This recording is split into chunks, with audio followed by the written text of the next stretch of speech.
Ciao a tutti, amici del Capricorno, benvenuti e bentornati. Io sono Ilaria e su questo canale parlerò di tarocchi, metafisica, spiritualità e quant'altro possa essere d'aiuto ad ognuno di noi per il proprio percorso di crescita personale e spirituale. Bene, mostrami Capricorno, tendenze energetiche affettive per la prima metà di marzo 2023. Ok. E abbiamo la carta del mondo. Amici del Capricorno, si avvicina qualche tipo di compimento, di completamento. Quando c'è il mondo è la fine di un ciclo, il raggiungimento di un obiettivo. Molte volte fa anche riferimento a quello che è il bambino interiore, quindi è come se ci fosse una sorta di crescita spirituale avvenuta. Andiamo a vedere con i tarocchi di che cosa si tratta nello specifico. Io intanto, come sempre, vi ricordo che le letture sono generali, sono fatte per un collettivo, quindi è facile che non risuoni tutto. Voi prendete semplicemente quello che vi serve e lasciate andare il resto all'universo.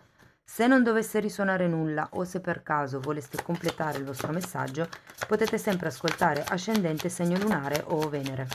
Sotto nella descrizione del video trovate il link ad un video che spiega come unire il significato di diversi oroscopi.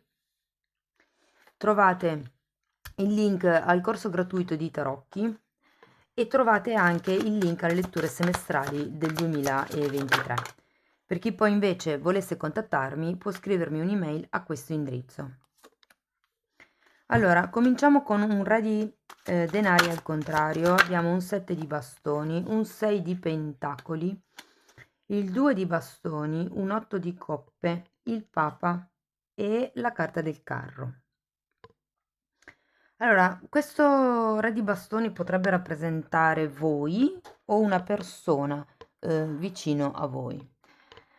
È girato al contrario, quindi è un po' come se il potere o l'energia di questa persona la sento un po' forzata. Perché vi dico questo? Perché qui c'è un 7 di bastoni, come se vi doveste difendere da questa energia, è come se doveste in un certo senso anche contrastare o per qualcuno è un po' come il non avere un appoggio da parte di questo re di bastoni.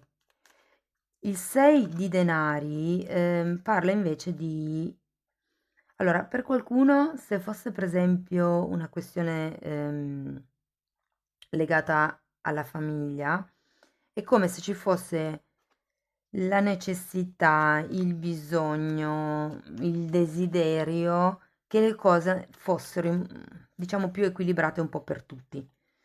Perché quando c'è questo 6 di bastoni si parla di uno scambio equilibrato, di uno scambio equo, si parla anche di una persona generosa, eh.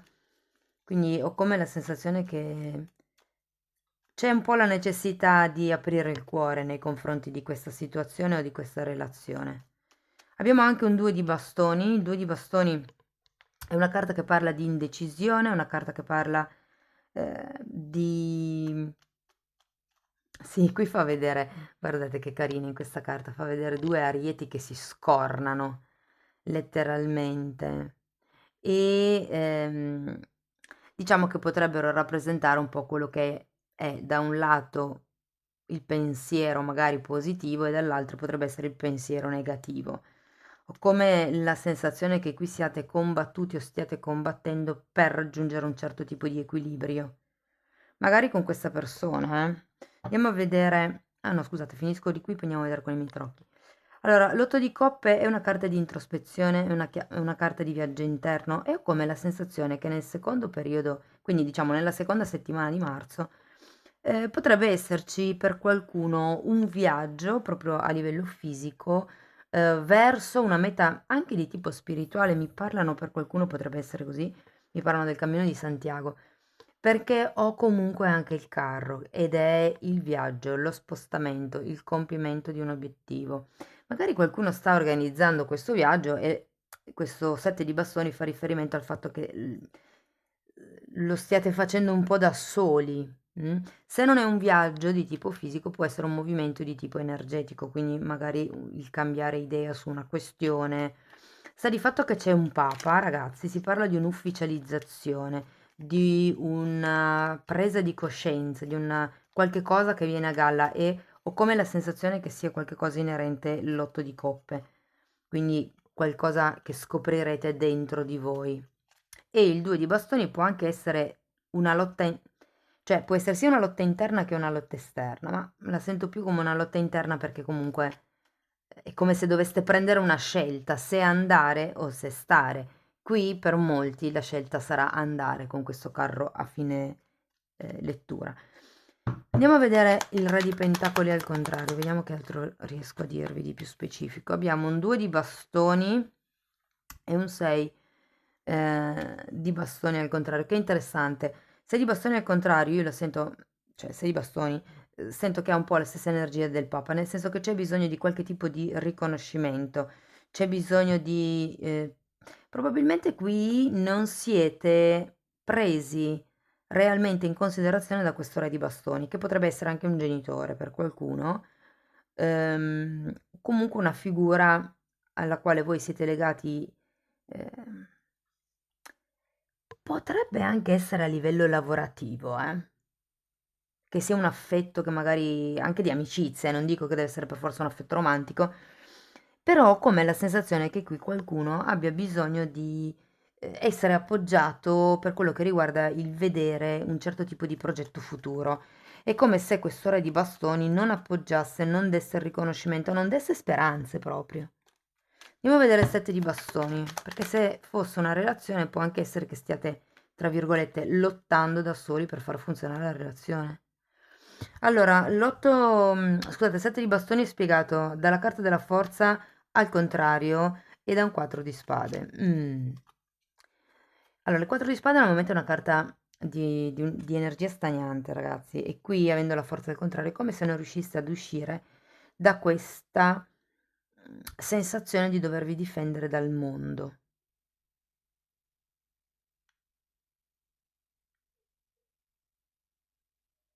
Io credo che qui ci sia una lotta per raggiungere un certo risultato. Andiamo a vedere 6 di denari.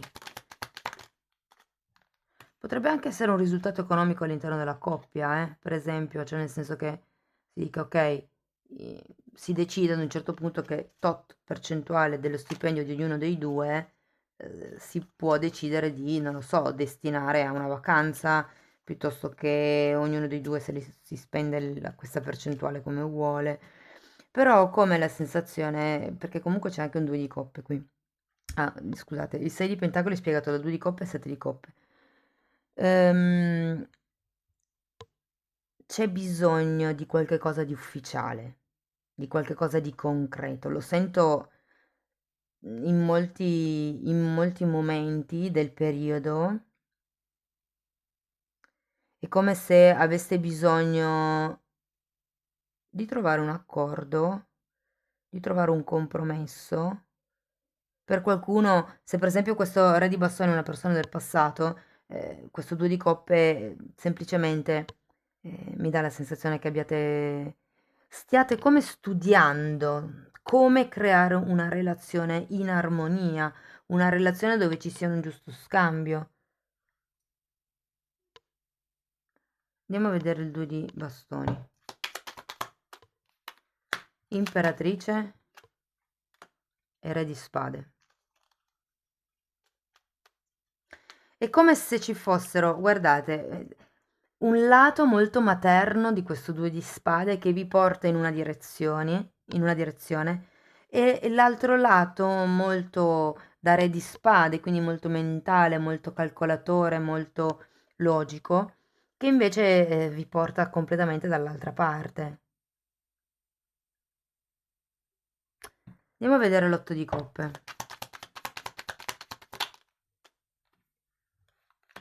Abbiamo la stella e un 9 di spade. Mm. Sì, ho come l'idea che qui ci sia una sorta di focalizzazione di quelli che sono i vostri obiettivi. L'otto di coppe è sempre una carta di introspezione, sempre una carta che vi dà la possibilità di fare una sorta di autoanalisi, di capire da dove arriva quel vuoto emotivo che voi state sentendo. E qui abbiamo un 9 di spade. Credo che molte persone vivano ancora nel ricordo del passato e del dolore che si è vissuto.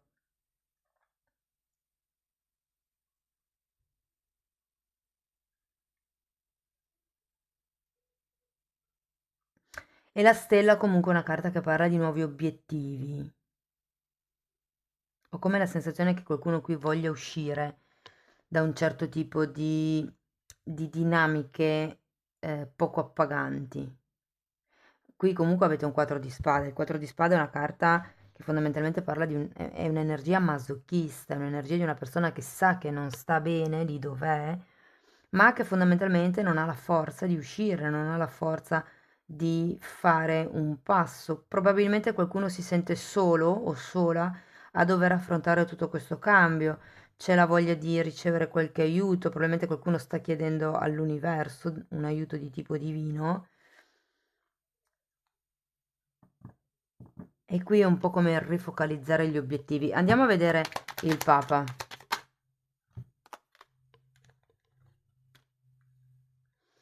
Allora, abbiamo un 8 di spade al contrario e un imperatore. Allora, promette bene, perché comunque, allora, il Papa può essere anche una guida spirituale, ragazzi. Essendoci l'imperatore, e qui tra l'altro anche l'imperatrice, potrebbe essere un padre, una questione appunto legata ai genitori o ai figli se siete voi i genitori, però come l'idea che ci sia questa possibilità di mediare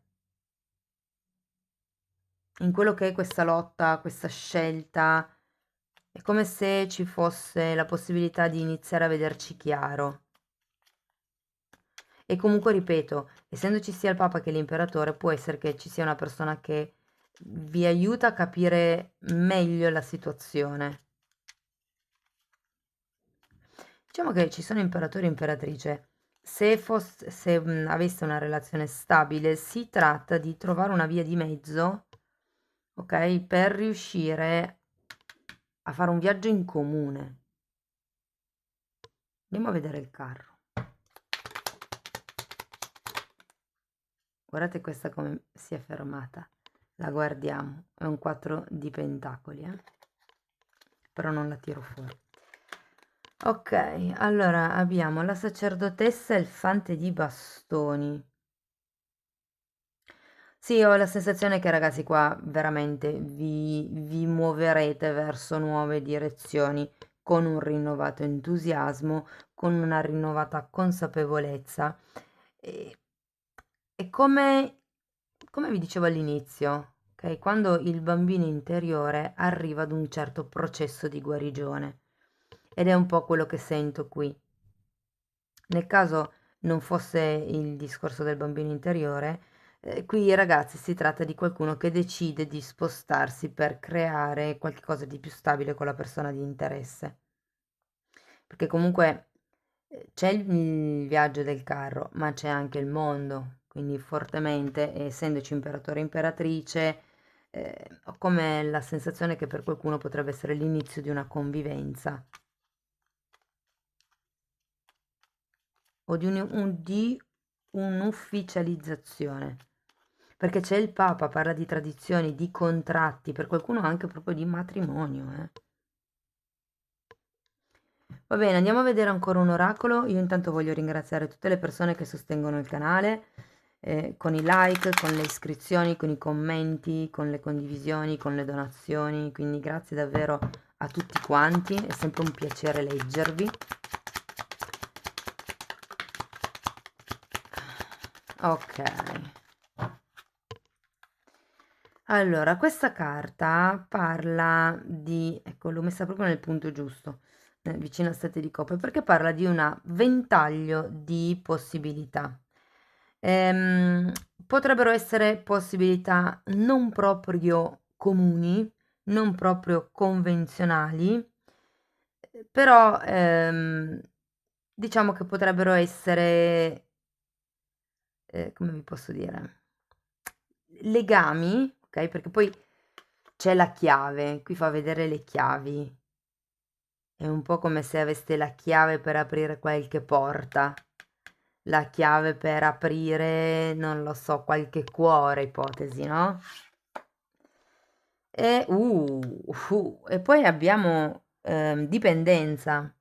Questa carta parla di codipendenze, di ossessioni, di possessione, di controllo. e di blocchi. Il blocco lo vedo qui, con questo 2 di spade, un po' come se non sapesse da che parte andare.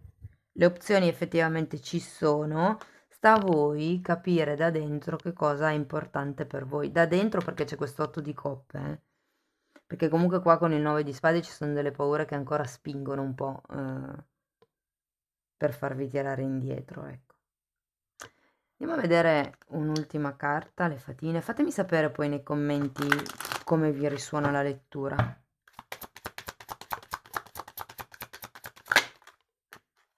Moderazione.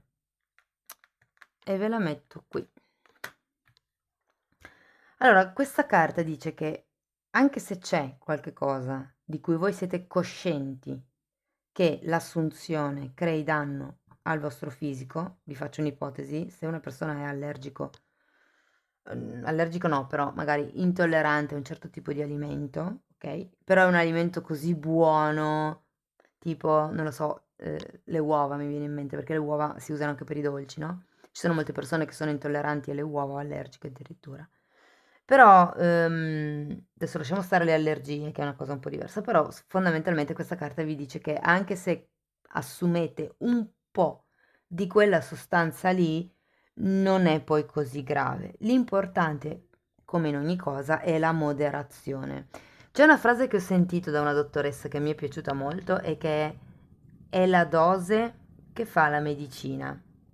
Cioè, in piccole quantità qualsiasi cosa può far bene, fondamentalmente. Però è un po' come dire il troppo stroppia. È proprio un proverbio che parla di questa cosa qui praticamente. Fatemi sapere come vi risuona, ragazzi. Io spero che la lettura vi abbia aiutato. Vi ringrazio di essere stati qui con me. Vi mando un abbraccio e ci vediamo nei prossimi video. Ciao ciao.